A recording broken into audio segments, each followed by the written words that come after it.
1996 के चुनाव से पहले की बात है, जब शिवाजी पार्क मुंबई में बीजेपी की भव्य रैली थी।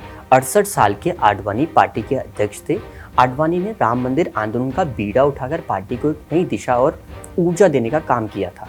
उसी वक्त 70 वर्षीय अटल बिहारी वाजपेयी पार्टी नेतृत्व की दौड़ में कहीं पिछड़ गए थे।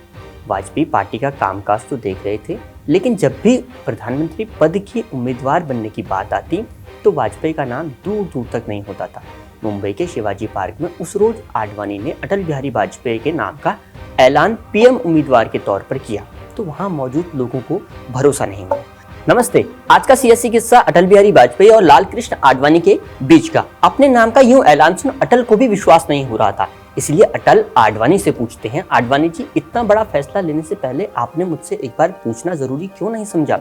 तब पलटकर आडवाणी जवाब देते हैं, अटल जी, अगर मैं आपसे पूछता तो क्या आप कभी हामी भरते?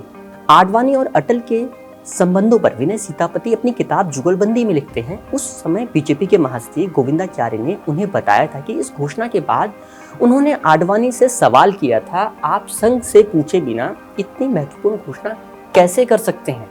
आडवाणी का जवाब था, अगर मैंने इस मामले पर संघ से पूछा होता तो वो कभी भी हामी नहीं भरते।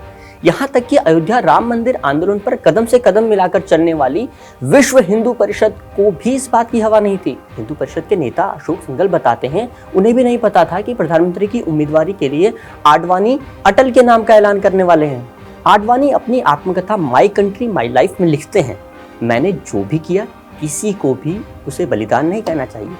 आडवाणी कहते हैं, जो देश और पार्टी के हित में था मैंने वही किया।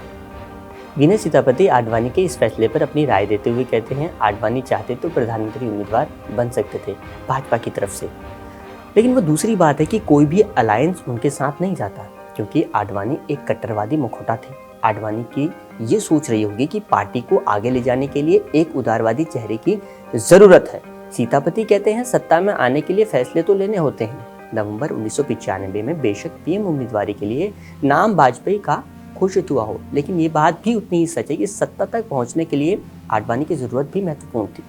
वाजपेयी 1957 में जब बलरामपुर से जीतकर सत्ता में आते हैं तो उनकी उम्र उस वक्त 33 वर्ष की थी।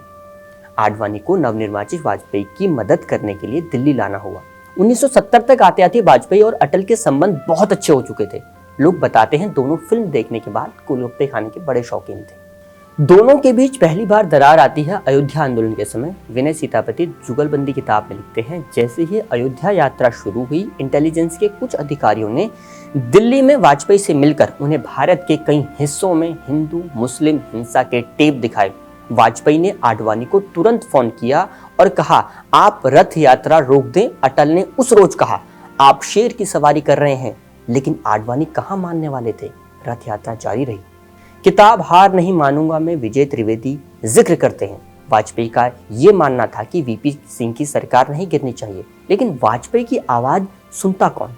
तब पार्टी ने कहा, अगर आडवाणी को रथ से उतारने का प्रयास किया गया तो वीपी सिंह भी तैयार रहे प्रधानमंत्री की कुर्सी से उतरने के लिए।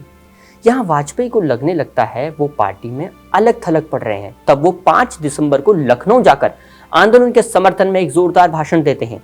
इस मौके का फायदा उठाकर अटल बिहारी वाजपेयी संसद में पार्टी का जबरदस्त बचाव करते हैं।